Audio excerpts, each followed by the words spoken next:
Sejam bem-vindos ao episódio 93, é isso mesmo, 93º episódio do Supremo Cast. Oi, Francisco.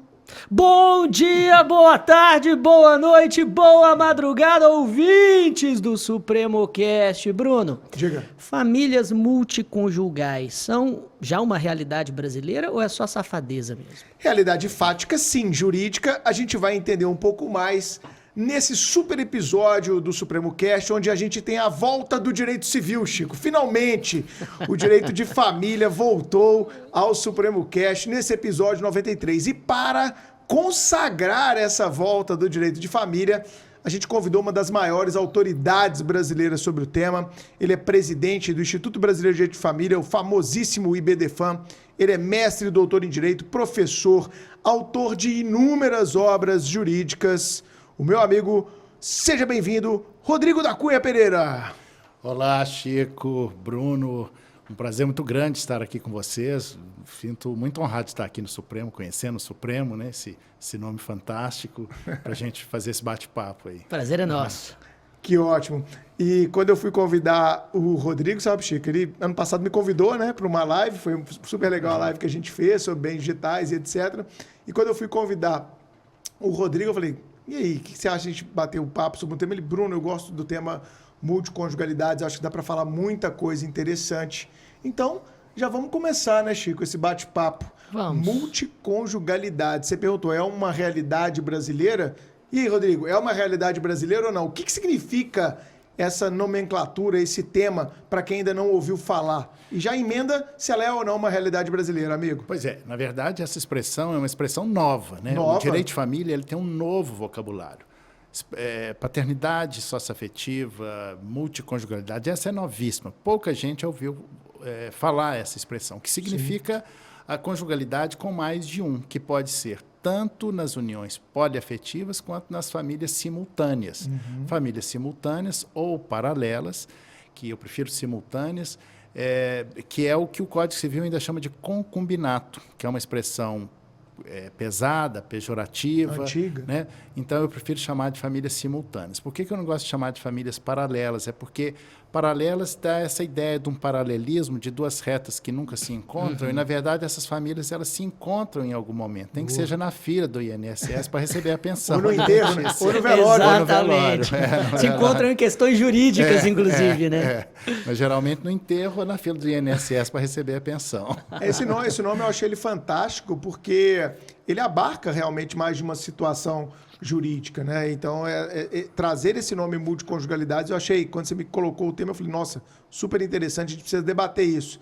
E é uma realidade no Brasil, e não é de hoje, né, Rodrigo? Vamos combinar. Sim, é uma realidade, são inúmeras famílias invisíveis, principalmente as famílias simultâneas. As famílias poliafetivas, elas são em menor número, mas hoje elas já estão muito visíveis no Instagram, por exemplo. Se as pessoas forem acessar lá Trisal, casais a três, trissais, né, pessoas vivendo a três, vão encontrar inúmeras pessoas vivendo assim.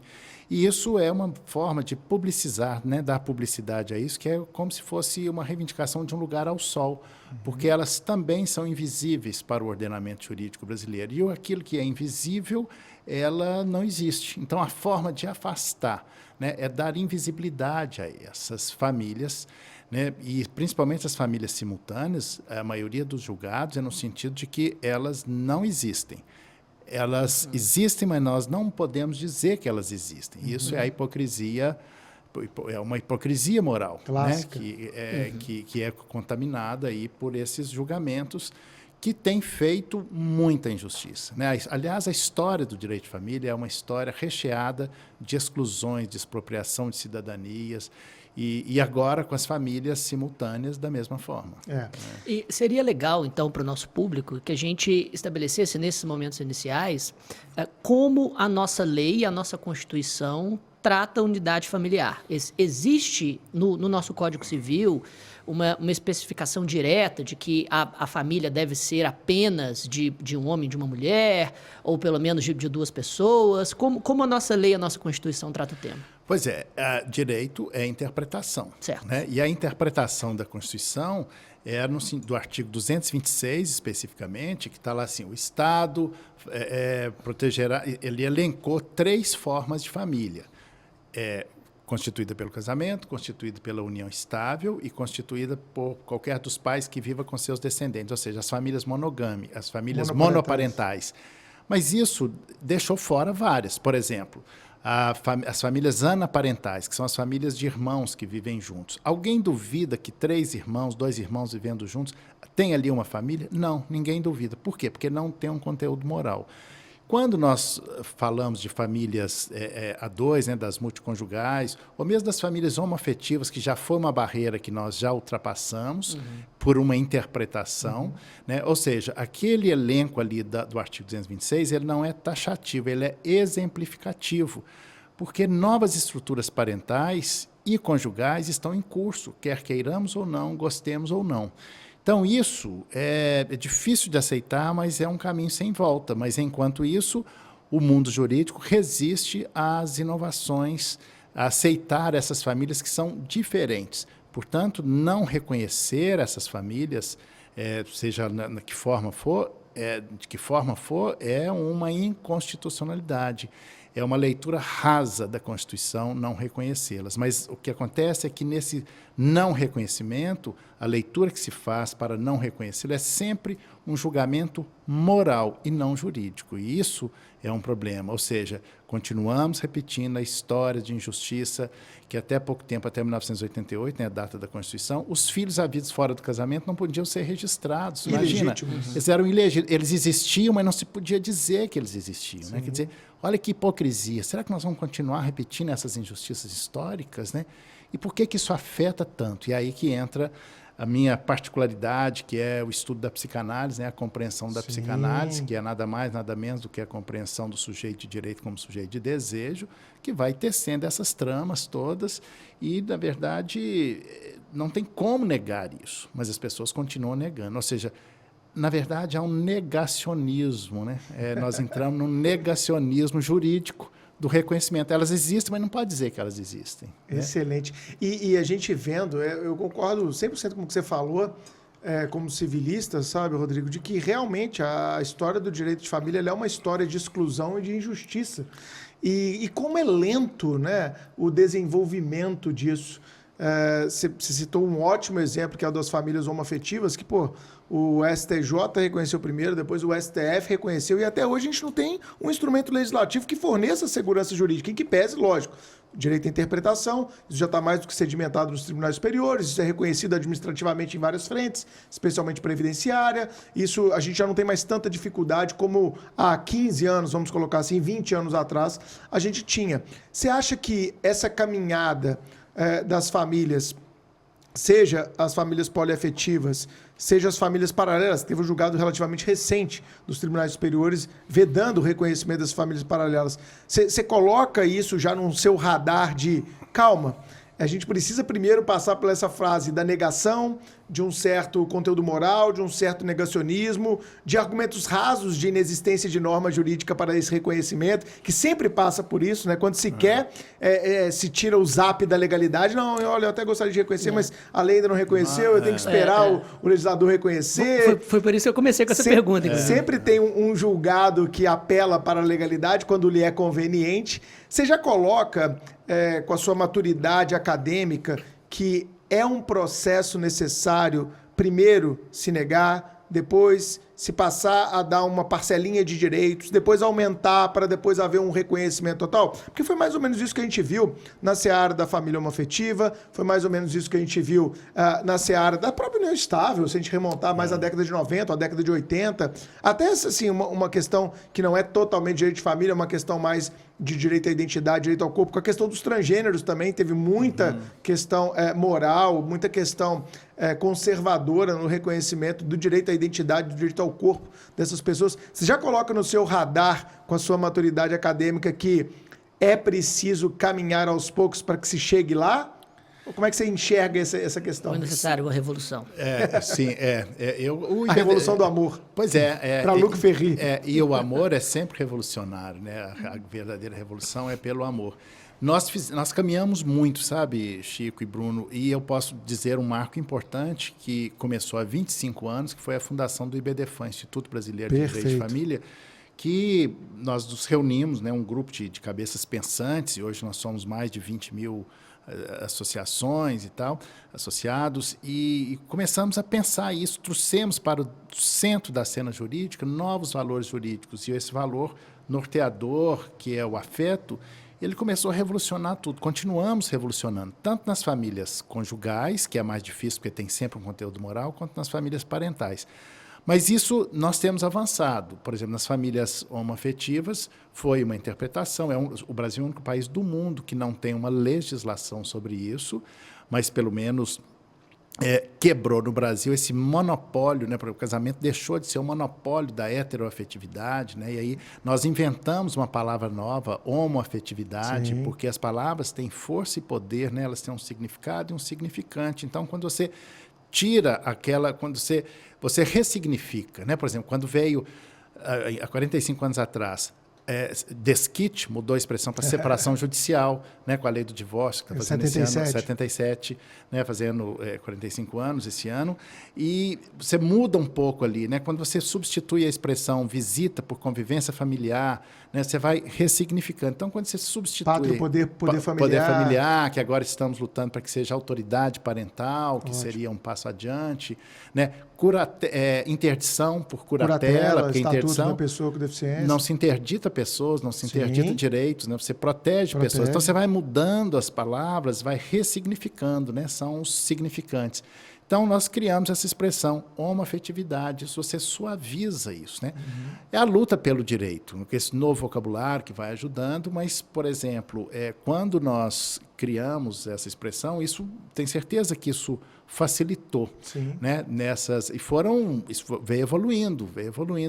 Nas famílias simultâneas, né, o que alguns ainda chamam de concubinato, nós tivemos há 12 anos atrás um primeiro julgamento no STF, que ficou 10-1, um voto vencido, que foi... Agora nós tivemos o ano passado, já ficou 6-5, bateu na trave. E só não ganhamos isso, as famílias só não foram reconhecidas, porque... entrou um ministro novo que tinha uma concepção religiosa, né? Terrivelmente evangélico. E essa religião, porque o direito de família ele é contaminado o tempo todo por esse conteúdo moral religioso, né? Uma moral sexual dita civilizatória, quer dizer, esse conteúdo moral, ele atravessa o tempo todo, isso é terrível. E em nome disso se faz muita injustiça. Você usou a expressão de Ehring, a luta pelo direito, é isso mesmo, exatamente. Quando eu falei isso, lembrando de Ehring. Lembrando de Ehring, na hora, você puxa lá atrás, lutar pelo direito é isso, o direito nem sempre é um dado, o direito é um construído. O que muitas vezes eu acompanho desde o começo, a história do IBDFAM, lembro dos primeiros congressos, Uruminas, lá atrás do IBDFAM, eu era, universitário, tinha acabado de formar, eu me lembro bem do IBDFAM do Nelson, eu era pupilo do Nelson na época, ele indo nos primeiros congressos lá e etc. E a luta de vocês é maravilhosa, cara. Eu sou um fã, assim, de carteirinha. Já fui em alguns congressos do IBDFAM e eu sou um fã de carteirinha. Por que isso? Vocês estão lutando por dignidade, por reconhecimento, por isonomia, de uma série de pessoas que, para o direito tradicional, o direito moralista, o direito positivado, ele fica sempre para trás. E ainda mais, quanto mais a gente amplia dentro do Congresso Nacional, não que isso seja legítimo, isso faz parte da democracia, mas quanto mais a gente amplia no Congresso Nacional as bancadas conservadoras, mais invisibilidade a gente vai dando. Né? Eu acabei de citar o exemplo das famílias homoafetivas. Cara, assim, é um absurdo a gente não ter um regramento legal. Tudo bem, a gente pode discutir hoje se precisa ou não disso. Mas talvez existem meandros da família homoafetiva que ainda não foram alcançados pelos tribunais e que precisam, de repente, de um estatuto próprio para que isso seja regulamentado. Aliás, você tocou num ponto importante. O IBDFAM tem um estatuto, um projeto de lei que se chama Estatuto da Diversidade Sexual, que apresentamos lá, está parado. Não se aprova nenhum projeto de lei que tenha de direito de família, porque a maioria deles, quase a totalidade, tem um conteúdo moral. E essa moral não passa. Ainda bem que as fontes do direito, que a fonte do direito não é só a lei, porque senão nós estaríamos perdidos, né? Ainda bem. Exatamente. E a transparência total para quem está nos assistindo, nós achamos que os episódios do Supremo Cast ficam melhores quando a gente consegue fazer um diálogo de vários pontos de vista. Então, minha esposa até riu quando eu disse, quis fazer o papel do conservador no debate. Busquei argumentos contrários à multiconjugalidade. Mas foi exatamente o que o Rodrigo disse. A imensa maioria dos argumentos são religiosos, e religiosos de cunho de dogmática religiosa, e que muitas vezes esbarra na liberdade de crença. Se eu não comungo da sua religião, é difícil legitimar uma legislação que impõe o meu comportamento.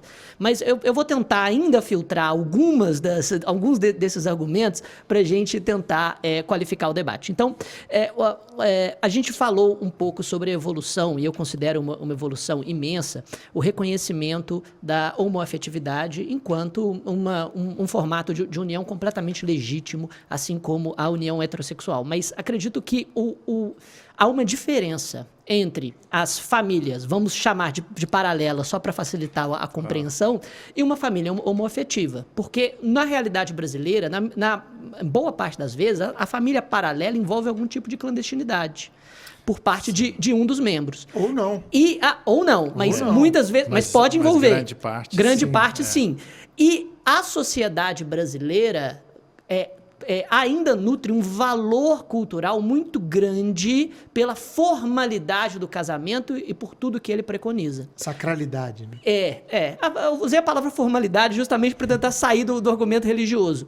Nessa ordem de ideias, reconhecer, independentemente de um debate democrático que se faria pelo nosso legislativo, as famílias paralelas, independentemente de clandestinidade ou não seria justamente passar por cima deste valor que as pessoas ainda dão para a formalidade da união do casamento? Pois é, o casamento foi, e vai continuar sendo um paradigma de constituição de família, né? Mas isso não significa que seja a única. Né? Temos a união estável e tantas outras formas, porque a família ela é da ordem da cultura e não da natureza. Por isso ela vai transcendendo a sua própria historicidade, mas esbarra sempre nesse conteúdo moral. Só que essa moral, às vezes, ela é contraditória. Eu vou dar 2 exemplos aqui de como é que isso determina. Por exemplo, em 1988, quando foi aprovada a Constituição, as forças religiosas só deixaram aprovar a união estável como uma família legítima, né? Porque o direito é um instrumento ideológico que vai incluindo e excluindo pessoas do laço social. Então, quando as forças religiosas deixaram passar, era assim, ok, nós vamos deixar isso entrar na Constituição, desde que conste lá, o Estado facilitará a conversão da união estável em casamento. Então, entrou essa regra moralista. É como se dissesse assim, nós vamos te salvar desse pecado da união estável, né? E vamos te colocar num patamar, né, melhor, superior. Exato. E, bom, passaram-se... Aí, quando foi em 2010, 2011, quando o Supremo Tribunal Federal reconheceu a legitimidade das uniões homoafetivas, falou, bom, são famílias legítimas como qualquer outra. Ok, união estável. E aí falou, mas tem aquele artigo lá do 226, aquele parágrafo do 226, que fala que o Estado facilitará a conversão da união estável em casamento. E foi assim que surgiu o casamento gay no Brasil, né? O casamento homoafetivo, porque não tinha como superar isso. Quer dizer, os moralistas provaram do próprio veneno. Bom, vamos dar um salto e o Supremo Tribunal Federal, que julgou recentemente, o STJ também, né, o não reconhecimento de direitos de famílias simultâneas, mas, na verdade, se for pegar, se descer dessa lógica moralista, isso é apenas moralista, porque quem tem uma segunda família tem que se responsabilizar por isso. Se eu não tenho nenhuma obrigação, nenhum direito, nenhuma obrigação, nenhum dever em relação à segunda família, significa que eu posso ter uma terceira, uma quarta, não vai acontecer nada comigo, ou seja, a lógica moralista, na verdade, incentiva essa poligamia. Uma zona de exclusão, de responsabilidade. Sim, porque, na verdade, tudo para o direito que interessa é a responsabilidade. Né? Exatamente. E aí liberdade e responsabilidade. Liberdade e responsabilidade. Aqui só está tendo liberdade. Pois é. Então, assim, olha, se eu escolho ter essa família, essa segunda família, eu tenho que responder por isso na vida, né? O Lacan diz, aí não tem jeito de não invocar, né, a psicanálise Lacan, quando ele diz que o sujeito, enquanto sujeito, deve responder pelos seus atos na vida. Então, ele está me desresponsabilizando, quer dizer, está me premiando. Então, o Supremo Tribunal Federal premia quem tem uma segunda família. Perfeito. Olha só que lógica moralista, como é que isso é cruel, né? Mas o moralismo, ele cega as pessoas entram num negacionismo jurídico que o que se julga ali não tem nada a ver com direito, não tem nada a ver com a justiça, né? Tem a ver com a moral, essa moral instituída, que é muito, muito cruel, muito estigmatizante, né?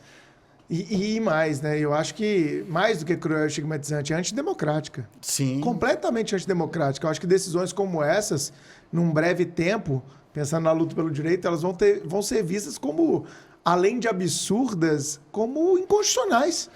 Porque elas violam valores fundantes da República Federativa. Ela viola valores fundamentais. Se a pluralidade, se o solidarismo, se a igualdade, né, se a busca, o objetivo fundamental de uma sociedade livre, justa e solidária, está lá no artigo 1º da nossa Constituição, no artigo 3º da nossa Constituição, como é que a gente vai dizer para essas pessoas que a nossa ordem constitucional pátria, para elas, não funciona?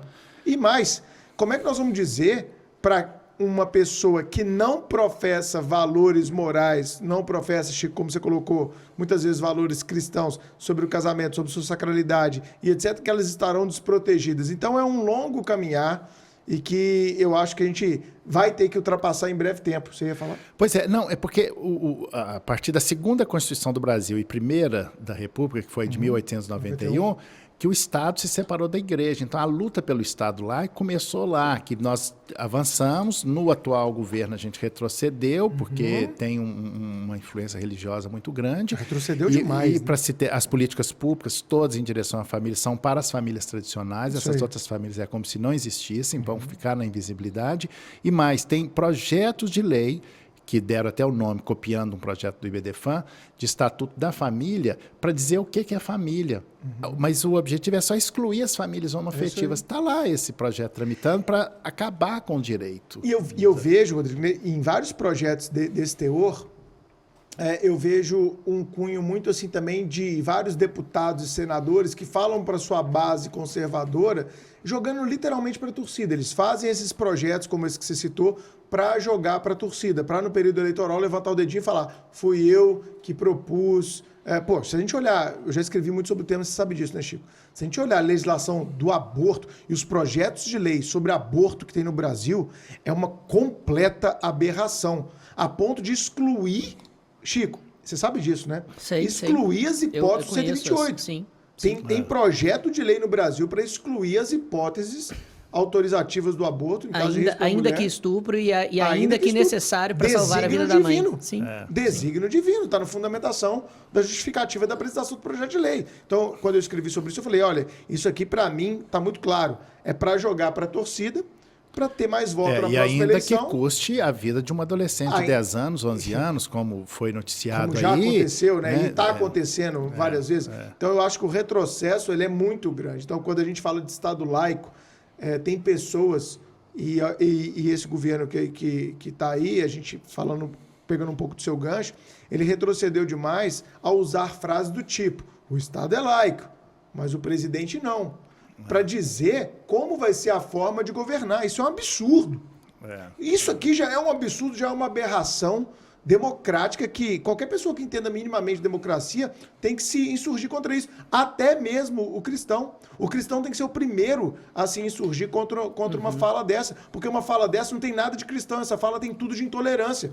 É dizer o quê? Olha, quem está comigo tá, quem não está comigo, segura a onda que eu vou destruir. E aí vem um projeto de lei desse que você está falando. Sim, exatamente. Não, e eu vou, já adiantando, não vou falar muito que eu vou tratar disso na minha Dica Suprema. Existe um documentário fantástico na BBC, chama Origem das Guerras Culturais, que mostra que, por exemplo, a bandeira anti-aborto só foi uma bandeira evangélica a partir ali do início do século XXI. Antes disso, somente a Igreja Católica defendia o rechaço ao aborto. E mesmo assim, a Igreja Católica, a partir de 1840, por ali, que sim, antes não havia tanto essa... É que, exato, depois de uma encíclica papal. Tanto é que ícones de várias igrejas evangélicas brasileiras sempre foram a favor da liberação do aborto por escolha, vontade, né? Da escolha. Não, por liberação do aborto por escolha da gestante Isso até aí. determinado número de semanas, justamente. Pro-choice, né? Pois é. Exato. Mas tudo isso é interessante a gente pensar isso, porque quando você vai buscar um pouco da ciência, né, na cientificidade, você busca na antropologia e na psicanálise, que você vai ver, bom, o que é família, né? E isso é muito revolucionário. Quando você vai buscar nisso, assim, não tem por que não atender a esses interesses dessas outras formas de família. Por que excluir outras formas diferentes? Por que eu tenho tanto medo, né, daquilo que é diferente? No fundo, é medo do próprio desejo. É assim que nasce a homofobia, que nasce, né, e é lamentável. Por que isso incomoda tanto? Né?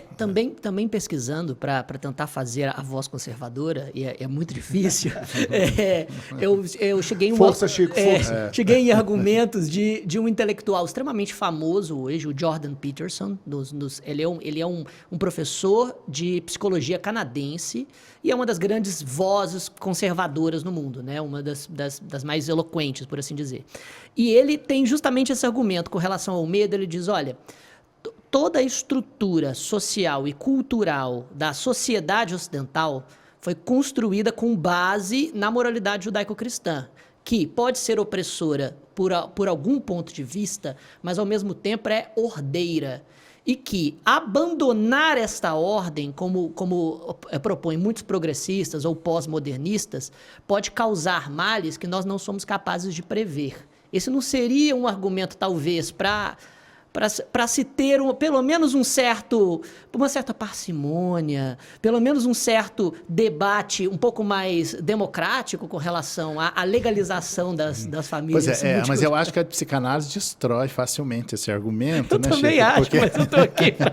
Porque assim, é o sujeito de desejo, né, o sujeito desejante que vai fazendo isso, porque o princípio da dignidade humana, o que é o princípio da dignidade humana? É o respeito ao desejo do sujeito. A minha dignidade, né, pressupõe isso, assim, o respeito ao meu desejo. Então, quando essa ordem estabelecida, ela pode dar medo, né? Assim, aí porque isso que a gente vai, se a gente for nessa linha da psicologia, porque a psicologia é diferente da psicanálise, a gente vai chegar na moral dos bons, na defesa da moral e dos bons costumes, sabe? E eu morro de medo da moral e dos bons costumes, porque é em nome dela que já se matou, já se excluiu, né? E esses moralistas, a psicanálise diz que o moralista, quanto mais moralista, mais pervertido é o sujeito. Então, quando você vai fazendo, você tem algo a esconder, né? Então, a família, muita gente diz, bom, mas então isso tudo está destruindo a família, né? Vocês estão querendo acabar com a família.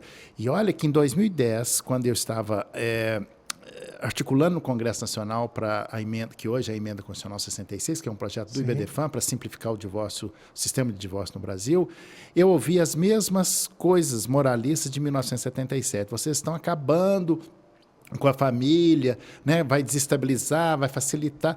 Na verdade, nós estávamos querendo trazer mais responsabilidade. Se eu casar no sábado e fizer a loucura de divorciar na segunda-feira, esse problema não é do Estado, é meu. Eu tenho que arcar com isso, eu tenho que responder por isso na vida. Então, essa ordem, né, que desse medo, essa desestabilização, né, eu acho que é só um medo mesmo, medo do próprio desejo. E é nisso, eu lembro uma frase que eu gosto muito do Drauzio Varela, quando ele fala assim, se você está incomodado com seu vizinho, com sua vizinha, que vive com um homem, que vive com duas mulheres, tem alguma coisa errada com você que está incomodado com ela. Né? É sempre assim, eu adiro integralmente a esse argumento que é insuperável, na minha visão, um argumento de psicologia e psicanálise que o Rodrigo está trazendo.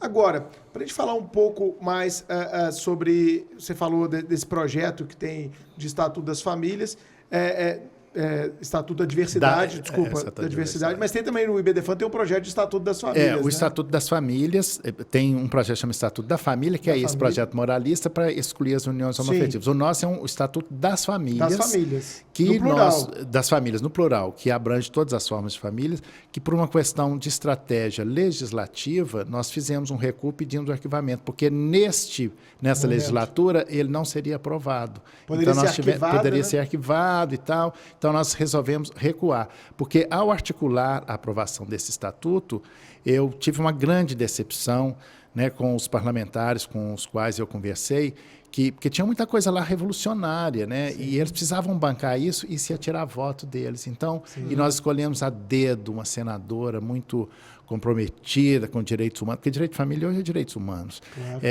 E aí, na hora, ela viu que ia perder voto, ia desagradar os eleitores. Falou, nossa, mas que mundo cão, né? Porque não está comprometido com a ética do sujeito, né? Está comprometido com a próxima eleição. Isso é muito triste. Né? Exato. Eu já tive a oportunidade de algumas vezes estar no Congresso também para defender alguma questão de carreira nossa lá e tal. E eu percebi isso claramente, Chico. Não sei se você já teve experiência, acredito que não.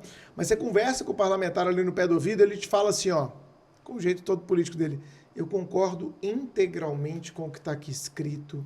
Eu acho isso uma evolução. Eu acho realmente que a gente tem que passar por isso. Mas se eu fizer isso, amanhã eu não consigo nem pisar no município que eu pedi voto lá. Mas a minha base, mas a minha o base meu não pastor... vai gostar. Né? A base em geral. É o medo. É o medo de não se garantir num país... A gente está falando isso antes do episódio, né? É impressionante ouvir do Supremo Cast como é que o Brasil... está sendo assim o líder do conservadorismo na América Latina. A gente vê países assim vizinhos com a mesma não, nunca é a mesma, mas com histórias de colonialismo semelhantes à do Brasil, de história de evangelização, de história mesmo, semelhantes à do Brasil, que estão dando passos, que estão evoluindo, e o Brasil parece andar a passos de tartaruga, como disse, desrespeitando a sua própria Constituição, desrespeitando a autonomia privada do indivíduo, desrespeitando os projetos de vida boa, o desejo, né, a construção biográfica de cada um. Né, Chico? Você ia... Não, justamente. Eu acho que, querendo ou não, todo o debate pueril da internet acabou rede social tá acabando com o mundo, né? Acabou potencializando esse caráter emotivo de muitas das pautas conservadoras. E isso acabou fazendo com que determinadas palavras de ordem, que a gente não via há 50 anos, voltasse para o debate público. Eu acho que as redes sociais são pátria grandes... E família? Isso a gente não vê aí desde a década de 30 e 40, né? Quase TFP, tradição, família e propriedade, né? Exatamente. Isso é da minha época, não é da época de vocês, eu sou mais antigo. Justamente. E isso acaba trazendo um certo desespero, no sentido de que eu não vejo isso melhorando nos próximos anos. Ou pelo menos, eu acho que a maturidade na internet e o nível intelectual do discurso tem diminuído. Você vê alguma forma de trazer e democratizar um pouco mais essas ideias, sem cair nessas armadilhas emotivas de rede social? Você é muito xingado em rede social, Rodrigo? Conta pra gente aí. Eu tenho uma dificuldade com redes sociais, mas eu tô nas redes sociais, porque quem não tiver tá fora do mundo. Mas você faz um belíssimo trabalho. Depois vocês sigam aí. Rodrigo da Cunha Pereira. Da Cunha Pereira, Sigam aí no Instagram. Obrigado.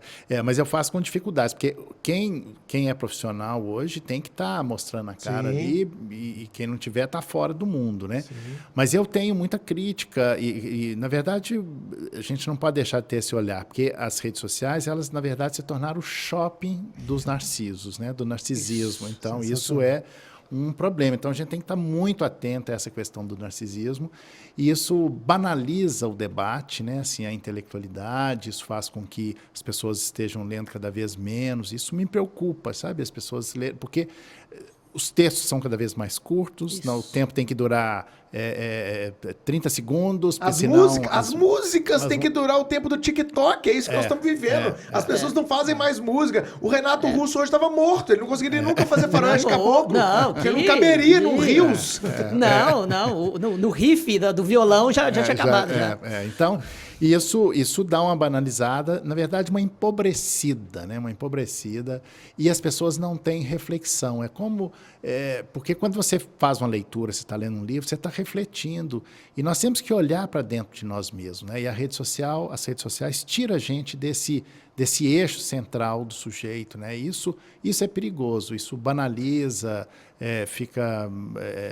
esse é um problema. Exatamente. E também as redes sociais criam as bolhas ideológicas, que eu percebo estão cada vez mais reforçadas, né? reforçadas, Viés de confirmação. exatamente, e não se comunicam.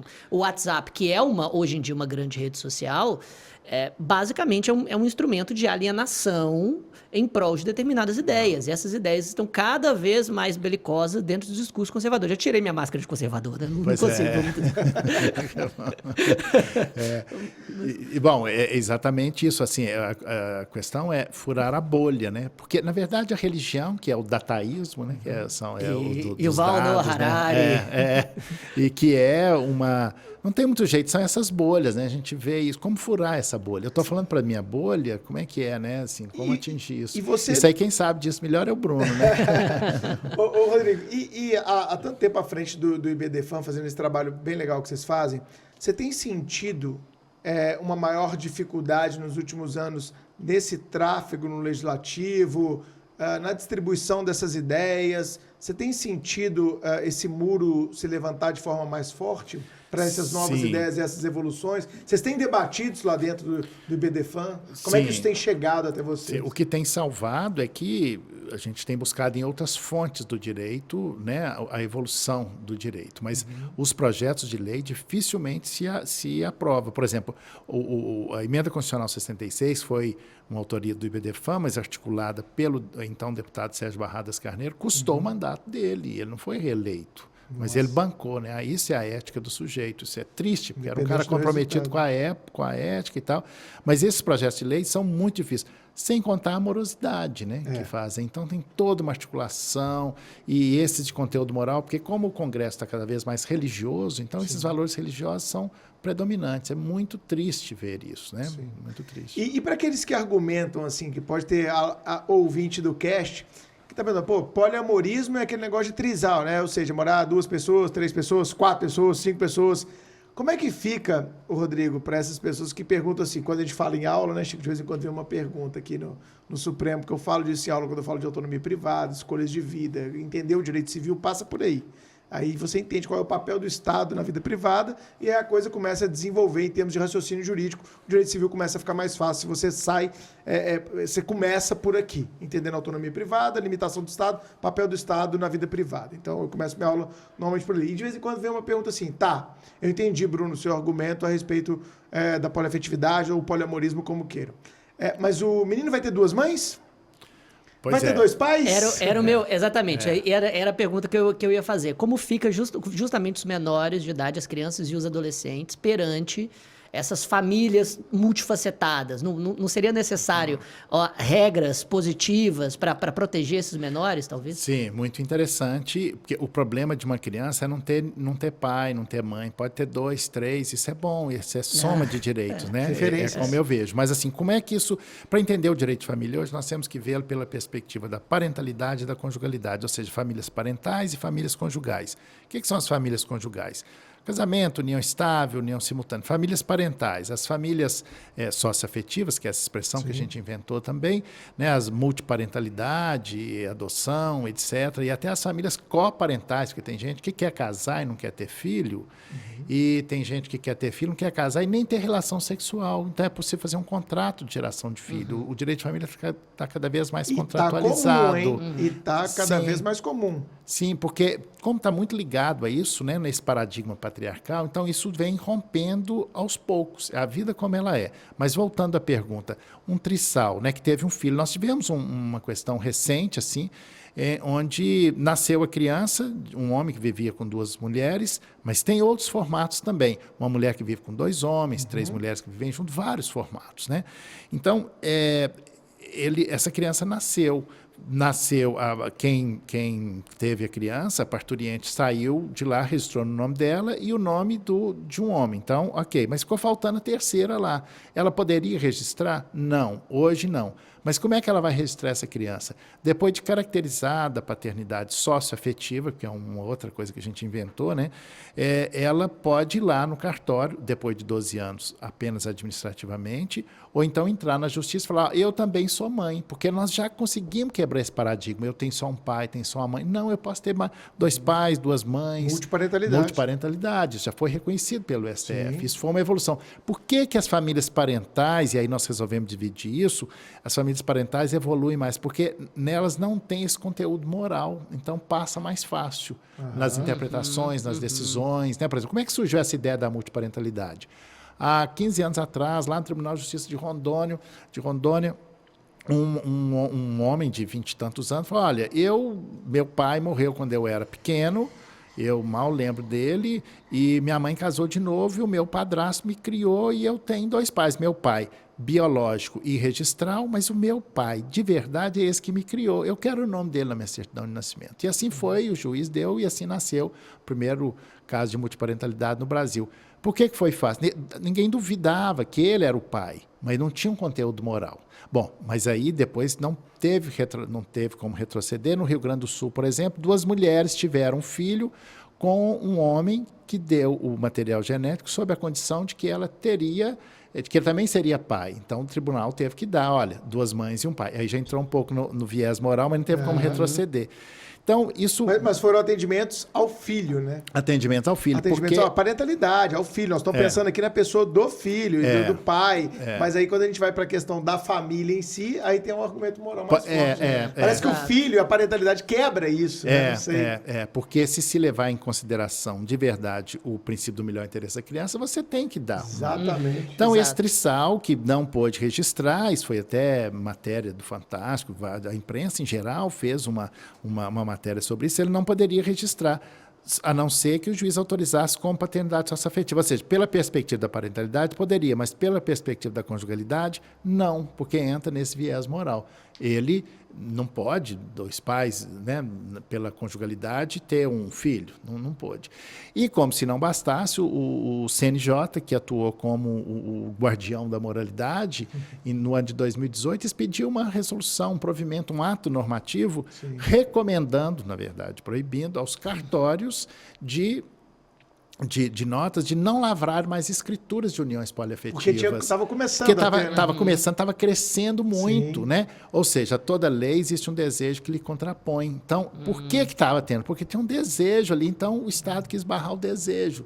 Né? Sempre assim, será que o Estado é capaz de controlar o desejo? Né? O desejo escapa entre os dedos e não é porque o CNJ recomendou que essas famílias pararam de se constituir. Perfeito. Né? Perdeu o mercado do tabelionato e ganhou o mercado da advocacia. Continuamos fazendo esses contratos. Né? Fantástico. Porque tudo tem mercado no meio, claro. Uma vez em Brasília, há uns 15 anos, eu vi uma palestra do Jobim. Ele era ministro do STF à época, eu tinha aposentado há pouco tempo, uma coisa assim. E o Jobim falou, analisem os projetos de lei sob o viés do interesse da OAB. Vocês vão começar a entender muito mais facilmente o que dá dinheiro para advogado, o que não dá dinheiro para advogado. Ele fazendo uma crítica num congresso em Brasília sobre isso, o quanto que o lobby existe, a gente não pode dele fugir. Sim, né? sim. Então, eu conheço, você falou disso aqui, eu lembrei de alguns amigos que são tabeleiros de notas que ficaram possessos com essa resolução do CNJ. Por quê? Era mais uma chance de ter, né, ali a lavratura de uma escritura pública reconhecendo aquela poliafetividade. Inclusive, essa mesma amiga minha, ela fala, olha, Bruno, União Estável no Brasil, você me confirma isso, você que advoga na área, Rodrigo. União Estável no Brasil, ela é formalizada quando? Você quer ser sócio de clube? Quando você quer ter visita íntima no presídio? Sabe? Ou quando você está em dúvida sobre direitos previdenciários. São as 3 clássicas, assim, sabe? Mas está crescendo. Hoje, Chico, se a gente conversar, hoje, se a gente olhar para o nosso lado, ouvinte, você vai ver a quantidade de pessoas que hoje, talvez meio a meio, não sei, não tenho esse dado estatístico, não gosto de chutar estatística, não gosto de brincar com dados. Mas, cara, hoje, se eu olhar para o meu universo de amigos, existem talvez o mesmo tanto de amigos que vivem em união estável, formalizada através de um contrato ou não, de um contrato de convivência, né? Tem das 2 formas, principalmente depois da pandemia. Quantos casais não foram morar juntos aí, né? Já que estamos aqui dividindo despesa e etc. E também casais que são casados, né, Chico? A gente olhar até que no Supremo Professor, a gente vai ver esse 50-50 aí de repente. Você tem visto isso também no escritório enquanto a união estável? Sim. Chega lá no escritório as coisas mais complicadas, problema, né? O problema, A né? dissolução. E para mim, quanto mais complicado, mais interessante eu acho, né? Principalmente As quando teses, aparentemente não tem uma solução, né? E nós, advogados, gostamos disso. Eu, particularmente, gosto disso, porque o que não tem, a gente inventa. Cria tese. Cria a tese, né? Eu já inventei várias teses e tal, porque... Chegaram ao STF, ao STJ. Então, isso é muito bom, muito prazeroso, né? Que é esse desafio da ética, que é entre o justo e o legal, a gente tem que ir pelo justo. Pelo justo, e aí, ainda que não tenha a fonte, né, a lei, tem outras fontes do direito. Então, acho que o nosso compromisso ético é com aquilo que é justo. E atrai aquele lado maravilhoso do direito que hoje está cada vez mais esquecido. A gente volta naquele assunto dos argumentos rasos, que é a ciência da argumentação, né? Sim. Exatamente. Quais as teorias da argumentação você vai usar para construir aquela tese? Claro. Qual tipo de argumentação que você vai levar à frente para que ela seja reconhecida? E às vezes o juiz não entende a argumentação que você está levando a cabo. Você tem que levar isso para uma instância superior para que aquela sua argumentação seja reconhecida. Exatamente. Mas ainda voltando, né, nesse argumento, então, da multiconjugalidade, trazendo para exemplos talvez um pouco mais concretos. Com relação a direito sucessório e, de certa forma, talvez a reflexo em direito previdenciário. Se um indivíduo tem várias famílias, às vezes clandestinamente, às vezes não, as outras companheiras ou companheiros simplesmente herdariam como todas as outras, independentemente de... Como é que fica essa consequência? Porque aí... Dividiria uma pensão por morte? Tá, e aí eu vou te dar um argumento para você, suposto conservador, que seria assim, tá, mas e aquela que não escolheu ter uma relação paralela? Né? Olha, eu sou casado... da boa-fé, né? Foi ele que quis. Traída. Eu não escolhi, vai dividir meu patrimônio? Não, claro que não. Inicialmente... então, vamos só contextualizar isso no atual estado da arte do direito de família, aí, que é assim, hoje nós temos 3 teorias a respeito disso. Primeiro, aquelas quando o casal está separado de fato. Não há dúvida, as decisões todas reconhecem. Olha, o casamento acaba quando tem separação de fato. O casamento é uma mera reminiscência cartorial, os juízes reconhecem. A outra Então, vamos lá, só para situar o ouvinte, Rodrigo. O sujeito separou de fato da mulher, já não vive mais, mas não tomou a providência legal que era se divorciar, formalizar. E ele foi lá e começou a conviver com outra pessoa, estão morando junto, estão construindo uma família. Isso aí o juiz...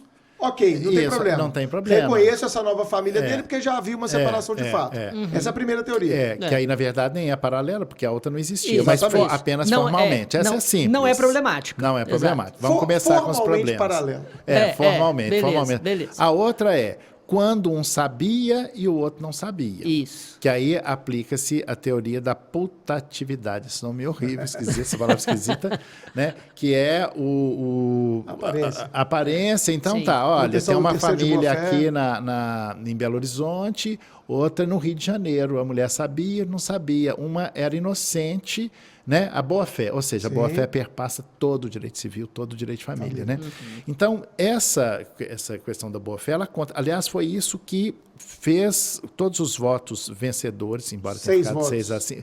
Na verdade, 6 contra e 5 a favor. Sim. Os que foram a favor sempre falaram, acompanhando o ministro Fachin, da boa-fé. Né, o que sustentava esse voto da possibilidade do reconhecimento se tem boa-fé, não há por que negar esse direito. Bateu na trave, mas...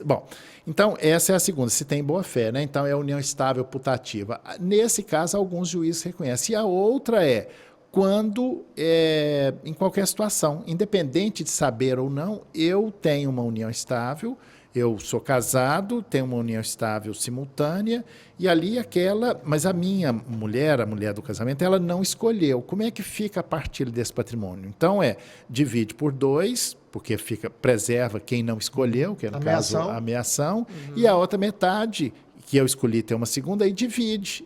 Divide por 2, divide por 3, né? Pelo tanto de família que ele quiser ter. Isso é responsabilizar o sujeito, né? Então, é assim que tem sido, que é a maneira justa. A Previdência, alguns argumentos dizem, bom, mas e a Previdência? A Previdência vai quebrar. Não, a Previdência não vai dobrar a pensão, a Previdência vai dividir a pensão. Né? Então uma pessoa vai receber 5 mil de pensão, aparecer outra mulher, vai dar mais 5? Não, vai dividir 5 por 2. Né? Aí você vai dizer, tá, mas a mulher não escolheu. Exato. Né? Aí pode até ter um argumento, dizer, bom, a mulher não escolheu, mas e o que fazer com esta outra que tendo sido enganada ou não? E aí a gente busca na fonte do direito um princípio, aliás, esse é um dos principais argumentos para o não reconhecimento. Bom, mas e o princípio da monogamia? Todo o direito de família está estruturado, estou te dando esse argumento. Tá? Exatamente. Sim. O princípio jurídico que, querendo ou não, se baseia naquele princípio moral. Porque está tudo estruturado em cima da monogamia e tal, né? Certo. E aí... Só que tem outros princípios, né? O direito de família tem uma principiologia. E até se questiona, Rodrigo, desculpa te interromper, se a monogamia é um princípio. Pois é. Diante da Constituição, se ela é um princípio ou não. Sim. Mas independente de ser um princípio ou não, ele tem que ser sopesado com outros princípios. O princípio da dignidade humana, da solidariedade, da responsabilidade, né? Então, a monogamia, ela pode não ser um princípio, mas ela... Talvez ela é uma escolha, não um princípio. Ela funciona como uma chave dessas conexões morais, mas ela não pode ser... Super trunfo.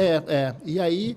Só que eu acho também que a monogamia está entrando em xeque, sabe, no nosso ordenamento jurídico. Eu acho que, assim, e se eu quiser ter 2 mulheres, o que você tem com isso? O que o Estado tem com isso? Se for um acordo entre os 3 maiores e capazes, no exercício da sua autonomia privada, no exercício da sua plena capacidade. Esse é o maior argumento que eu tentei desconstruir, mas não consigo, a não ser por argumentos metafísicos religiosos. Se são maiores e capazes que querem, por que não? Que não ofendem de ninguém, né? Que não ofendem direitos de terceiros. Pensando no penal, não há princípio, não há qualquer lesividade, né? Não, absolutamente. Pois é, e aí a psicanálise, a gente invoca novamente a psicanálise para dizer, porque nós estamos falando de sexualidade. Direito de família, a gente fala o tempo todo de sexualidade. Sexualidade da ordem do desejo, né? Que, aliás, esse tripé que sempre sustentou o direito de família, que é sexo, casamento e reprodução, que já não se sustenta mais. Primeiro porque o casamento não é mais legitimador das relações sexuais. Sim. Não é mais necessário sexo para ter reprodução. Então, isso se desarmou. E nisso, quando a gente fala de sexualidade... Então, um pouco para patrimônio também. Sim. E a sexualidade... O que é sexualidade legítima? Porque o direito fica querendo legitimar e ilegitimar. Não existe sexo ilegítimo. Sexo ilegítimo é só aquele que não é consentido ou é feito com pessoas vulneráveis, que também não consentem, né? E no mais, por que isso, né? Porque e se eu quiser ter uma segunda família? Aliás, eu acho que quem consegue ter uma segunda família é um ser superior. Porque conseguir ter 2 famílias, eu mal consigo ter uma. Agora tem gente que consegue ter 2, 3. Será que não é um ser superior? Os heróis da resistência. Eu admiro muito. Eu até você falando aqui, eu até pensei numa tese nova aí, ó, para você levar para o seu escritório lá. Vamos fatiar, ô Chico, a pensão do sujeito conforme o tempo de contribuição. A mulher ficou 30 anos, a outra ficou 10, ela pega 3 quartos lá e a outra pega 1 quarto, né? Não sei. Esse argumento é muito bom para poder... Tempo de contribuição, é o mesmo raciocínio do direito previdenciário. Aliás, o direito... Que não é tempo de serviço. É tempo de contribuição. Isso já mudou em 1998 com a emenda 20. Muito legal, mas olha, até o direito previdenciário, que nunca tratou isso de forma moralista, nesse governo começou a tratar de forma moralística, o INSS, por influência dessas... Ideologia no INSS? Ou seja, já tinha concedido vários benefícios, retrocedeu, parou de conceder esses benefícios. Porque o que interessa para a Previdência? Se tem a relação de dependência econômica. Claro. Né? E isso por si só. Aliás, foi por causa disso que o direito, entre aspas, concubinário, evoluiu no Brasil. Né? Antigamente... Foi pela veia da Previdência. Porque antes tinha assim, ó, viveu 5 anos, passa a ter direito. Isso está onde? Isso era na Previdência. Depois isso foi trazido para o direito de família, nós melhoramos, evoluímos e tal, mas era o direito previdenciário. E agora, no atual estágio, ele deu uma retrocedida, sabe? Mas a esperança... E quando chega um caso assim no escritório, vocês judicializam? Sim. Eu tenho vários processos em que eu reivindico esse direito. É a minha luta pelo direito. Às vezes eu até nem cobro. Isso é uma... É a luta pelo precedente administrativo. Respeito ao precedente administrativo. Então, é muito...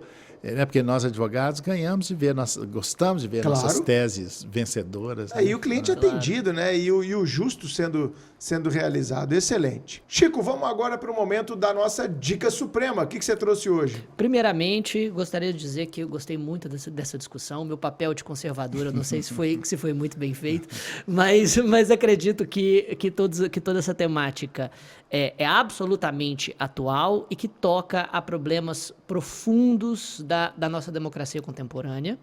E esses problemas, obviamente, possuem também uma raiz religiosa e que está naquilo que hoje se chama de guerra cultural. A BBC fez um documentário que hoje está no canal do YouTube com legendas em português e até está dublado em português. Se chama As Estranhas Origens das Guerras Culturais.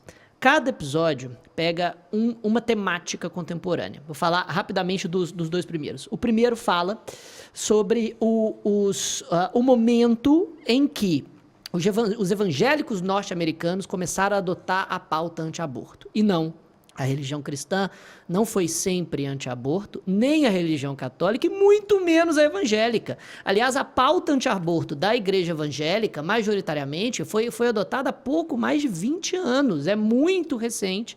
E há um momento em que a igreja evangélica precisava resumindo um pouco o ponto central do primeiro episódio do documentário. A igreja evangélica precisava de um assunto que seria o ponto de rivalidade com o movimento feminista nos Estados Unidos, porque isso iria engajar os evangélicos, principalmente nessa nova perspectiva online. E deu tanto certo, porque as feministas responderam com tanta voracidade ao movimento anti-aborto, que a pauta... Gerou choque. Exato, que a pauta anti-aborto tomou os evangélicos no mundo. O segundo episódio é ainda mais chocante, que se chama Gay e Cristão, que mostra quando o cristianismo começou a professar contrariamente à homoafetividade de forma mais vocal e estruturada. É um excelente documentário. Excelente documentário. O Bruno diz que eu vendo muito bem as minhas dicas. Você vende bem, Chico. É um excelente documentário que pode esclarecer muito como que boa parte dessas discussões elas não são milenares, elas são fabricadas e com propósitos bem específicos. Com propósitos específicos, quase sempre econômicos e políticos, exatamente. E, justamente por isso, elas não dizem respeito à nossa tradição milenar. Tampouco aos direitos humanos. Bom, a minha dica suprema de hoje é, obviamente, uma dica aqui que tem a ver com o nosso convidado. Eu queria indicar para vocês... Ele falou que demorou quantos anos? 40 anos para escrever esse livro. 40 anos, viu, Chico? A gente ainda tem salvação, cara. O Manual de Direito das Famílias, do Rodrigo da Cunha Pereira, é do GEM Editorial, lá da editora do GEM, lá do Rio. E eu recomendo muito vocês, está na edição 2022, na terceira edição. Só jogar aí na internet, Manual de Direito das Famílias, para você que advoga, para você que curte Direito das Famílias, para você que curte Direito Civil, para você que quer aprender mais Direito das Famílias, Rodrigo da Cunha Pereira. E por falar em Rodrigo, suas dicas supremas, por favor, amigo. Pois é, a minha dica é que a gente possa pensar o direito de família de uma forma muito mais prazerosa, que é trazer para dentro do direito de família a arte, a psicanálise, né? A psicanálise é um sistema de pensamento, e não estou falando de psicanálise clínica, mas a psicanálise como um discurso que considera o sujeito do inconsciente. Isso é revolucionário, é assim que eu vejo hoje o direito de família, e a arte nas suas diversas linguagens. E nesse livro que você falou, eu trago a dica de mais de 150 filmes para aprender o direito de família, que fala do direito de família, né? Porque a arte, a psicanálise e o direito, elas falam de uma mesma humanidade. Então, nós temos que fazer esse encontro e a arte, ela diz o indizível. Então, olha, você vai falar, por exemplo, sobre alienação parental. Tem lá dica de vários filmes sobre alienação parental, vai falar sobre curatela, sobre... Então, você aprofunda muito mais, né? Então, eu estou entrando no meu delírio narcísico aqui, eu estou falando do meu próprio livro que você já indicou. No meu livro tem 150 dicas super importantes, mas eu acho fantástico, cara. Essa interseção entre cinema, música e direito, ela é explorada, não pode dizer que não é explorada no Brasil, mas eu gosto tanto dela, porque como você falou, a arte diz o indizível. A arte, ela nos faz de uma forma completamente diferente que uma leitura ali, às vezes inodora, insípida de um texto, onde você quer se simpatizar ou não pelo argumento do autor. A arte, né, Chico, ela toca você de uma outra forma, te pega num momento, às vezes, você estava despreparado, você não estava armado, você estava ali para ver um filme, e de repente aquele filme te toca de um jeito que você fala, caramba, eu nunca tinha visto a coisa por esse viés, eu nunca tinha pensado da forma como esse filme me colocou para pensar. E às vezes te emociona e toca na parte não racional da coisa. Esse é o principal papel da arte. Né? Pois é, a arte, e então eu vou recomendar um livro que quem não leu e gostar de Direito de Família deve ler, que é um livro de um autor que, aí pegando a linguagem, na literatura, né, que é O Arroz de Palma, não sei se vocês já leram, que fala... Quem gosta de Direito de Família deve ler esse livro, que fala assim, da questão da família. Eu pesquei vários trechos desse livro e trouxe para o direito, mas recomendo. Você recomendou ele um dia no seu Instagram? Sim, o Arroz de Palma, do autor Francisco de Azevedo. Acho que eu vi isso mesmo no seu Instagram. Como seu seguidor que sou, eu vi lá.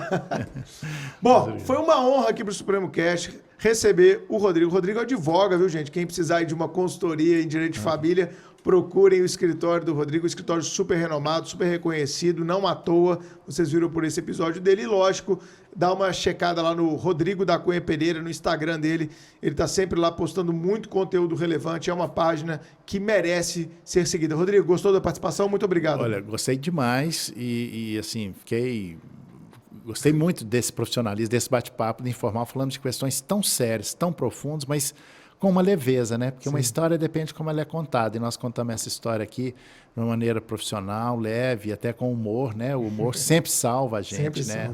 O humor sempre salva a gente. Exatamente. Eu, como criminalista e como pseudo-conservador, aprendi bastante. Muito obrigado. Pessoal, é isso. Indiquem os episódios do Supremo Cast para os seus amigos, para os seus familiares, nos grupos de WhatsApp, nos grupos das salas de aula do Brasil. Vamos espalhar conhecimento de qualidade. Obrigado e até o próximo episódio. Valeu. Tchau. Tchau.